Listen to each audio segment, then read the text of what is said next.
حضرت عمر ابن خطاب اسلامی تاریخ میں شاید ہی کوئی اور شخصیت ہو جن کے بارے میں اتنی متضاد باتیں ملتی ہیں۔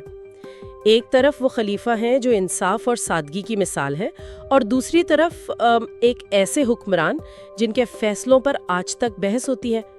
آج ہم نے جو ذرائع دیکھے ہیں وہ ہمیں ان کی شخصیت کے انہی دو بالکل الگ پہلوؤں سے ملواتے ہیں۔ جی بالکل، اور آج کی اس گہرائی میں جانے کا مقصد کسی ایک فریق کو صحیح یا غلط ثابت کرنا نہیں ہے، بلکہ ہمارے پاس جو مواد ہے اس کی روشنی میں یہ سمجھنا ہے کہ آخر یہ تضادات ہیں کیوں۔ ہمارے پاس سنی اور شیعہ علماء کی تقاریر بھی ہیں، جدید مورخین کے تجزیے بھی۔ تو کام فیصلہ سنانا نہیں بلکہ ان سب کو جوڑ کر ایک بڑی تصویر دیکھنا ہے کریں گے جس نے تاریخ کا رخ موڑ دیا۔ اس کے بعد ان کی انتظامی اصلاحات اور آخر میں ان کے قتل کے پراسرار واقعے کی طرف آئیں گے۔ اچھا، تو آئیے اس کے گتھیاں سلجھاتے ہیں۔ حضرت عمر کی شخصیت کا سوچتے ہی جو پہلی تصویر ذہن میں آتی ہے وہ ہے ان کی سادگی کی، خاص طور پر یروشلم کی فتح کا وہ مشہور واقعہ۔ مطلب اس وقت کی ایک سپر پاور کا شہر فتح ہو رہا ہے اور خلیفہ اس حال میں داخل ہو رہے ہیں کہ غلام اونٹ پر ہے اور وہ خود پیدل۔ یہ کیسی سادگی ہے؟ یہ واقعی حیران کن ہے، اور ڈاکٹر کاسا گرانڈا کی ویڈیو میں اس کی بہت اچھی منظر کشی ہے۔ جب وہ یروشلم پہنچے تو رومی گورنر جو خود ریشم اور سونے میں تھا ان سے ملنے آیا، اور ذرائع بتاتے ہیں کہ حضرت عمر کے کپڑوں پر کئی پیوند لگے تھے۔ یہ دیکھ کر وہ دنگ رہ گیا۔ یہ تصویر ان کے ذاتی زہد کو، ان کی سادگی کو بہت واضح کرتی ہے۔ لیکن پھر ایک دوسری تصویر بھی تو ملتی ہے۔ مثلاً یہ ذکر بھی ہے کہ انہوں نے 40,000 درہم مہر ادا کیا۔ یہ تو بہت بڑی رقم تھی۔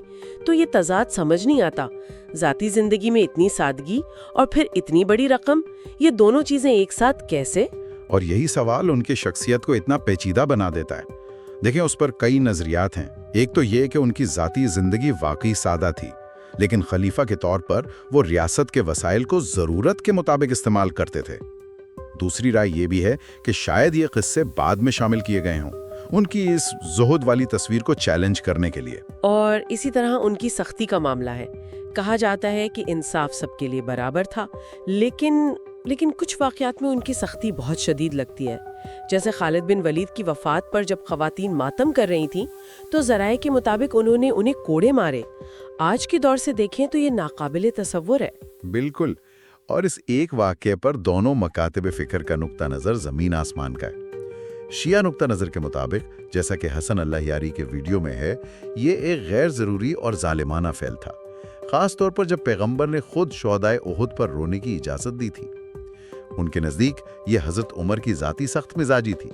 دوسری طرف سنی علماء کہتے ہیں کہ ان کی سختی اسلام کے اصولوں کے نفاذ کے لیے تھی، ذاتی نہیں تھی۔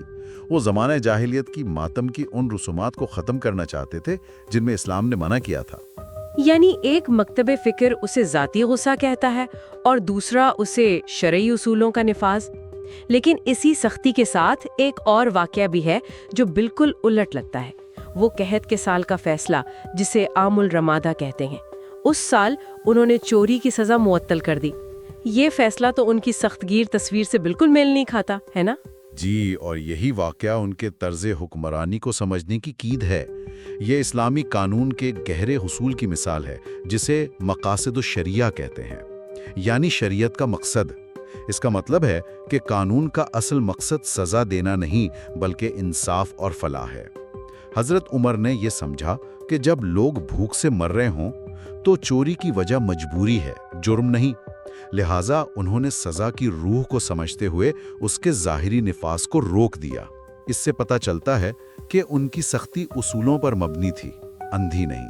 اچھا، اب اس موضوع پر آتے ہیں جو شاید سب سے زیادہ حساس اور متنازع ہے، پیغمبر اسلام کے آخری ایام اور وہ واقعہ جسے قلم اور کاغذ کا واقعہ کہا جاتا ہے۔ الزام یہ ہے کہ حضرت عمر نے پیغمبر کو ان کی زندگی کی آخری تحریر لکھنے سے روک دیا تھا۔ یہ تو بہت سنگین معاملہ ہے۔ یہ سنی اور شیعہ تقسیم کی جڑوں میں سے ایک ہے۔ اس ایک واقعے کی تشریح پر دونوں میں بہت فرق ہے۔ اگر ہم شیخ عثمان الخمیس کی ویڈیو کو دیکھیں تو سنی نقطہ نظر یہ ہے کہ پیغمبر شدید تکلیف میں تھے، گھر میں شور اور بحث ہونے لگی تو پیغمبر کی تکلیف کو دیکھ کر حضرت عمر نے کہا حسبنا کتاب اللہ، یعنی ہمارے لیے اللہ کی کتاب کافی ہے۔ ان کا مقصد پیغمبر کو مزید تکلیف سے بچانا تھا، نہ کہ نافرمانی کرنا۔ وہ کہہ رہے تھے کہ دین مکمل ہو چکا ہے، اب اس حالت میں ان پر بوجھ نہ ڈالا جائے۔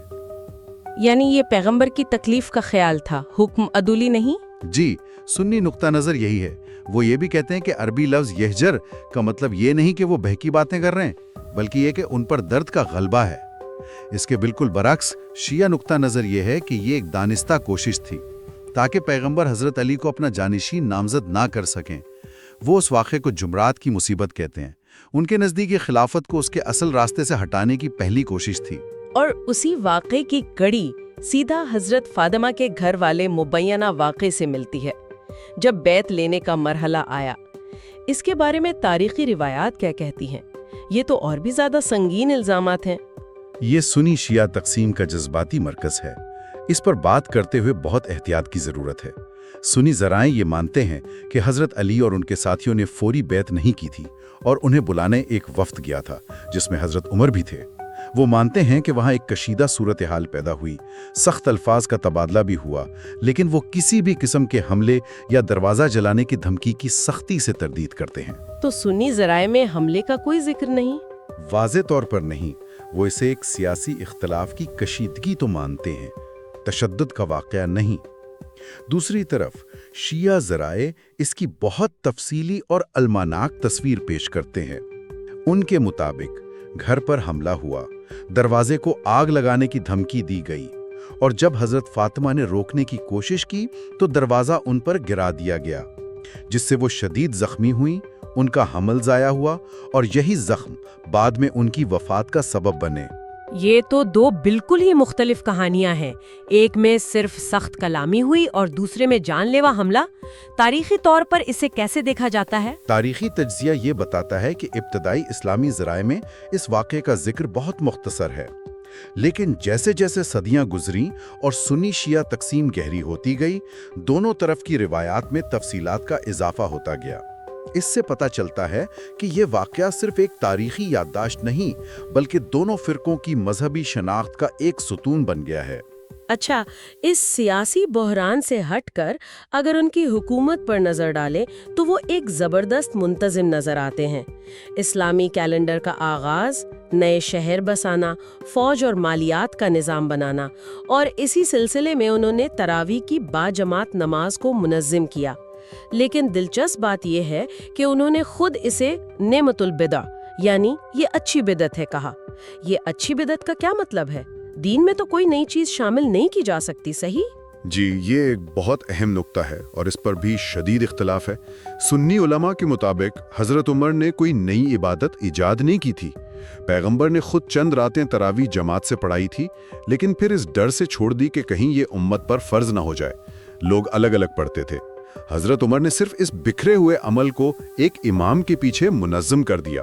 تو ان کے نزدیک بدعت کا لفظ یہاں لغوی معنوں میں ہے، یعنی ایک نیا طریقہ کار، نہ کہ شرعی معنوں میں۔ اچھا، تو یہ ایک انتظامی فیصلہ تھا، مذہبی نہیں۔ لیکن شیعہ علماء اسے کیسے دیکھتے ہیں؟ شیعہ علماء اچھی بدعت کے تصور کو ہی مسترد کرتے ہیں۔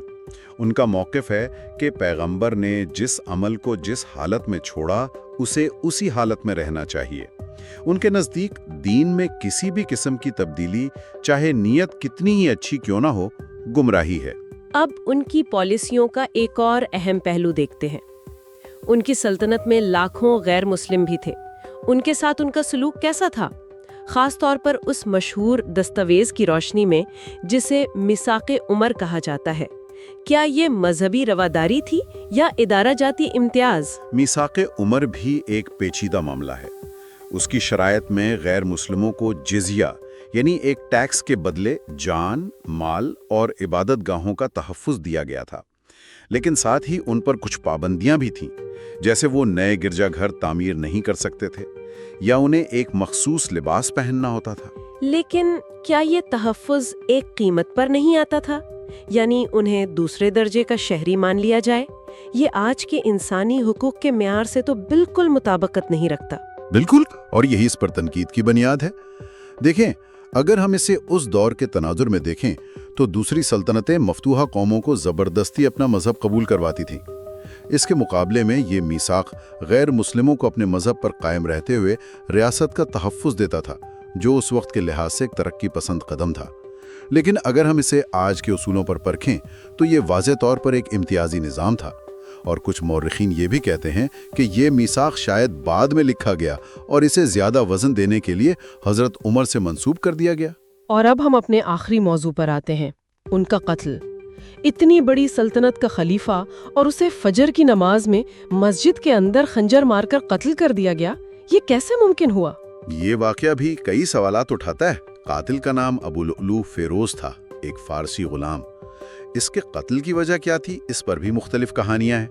سنی ذرائع میں سب سے عام روایت یہ ہے کہ یہ قتل ذاتی رنجش کا نتیجہ تھا۔ ابو لؤلؤ نے حضرت عمر سے اپنے مالک کے لگائے ہوئے ٹیکس کی شکایت کی، جسے حضرت عمر نے جائز قرار دیا۔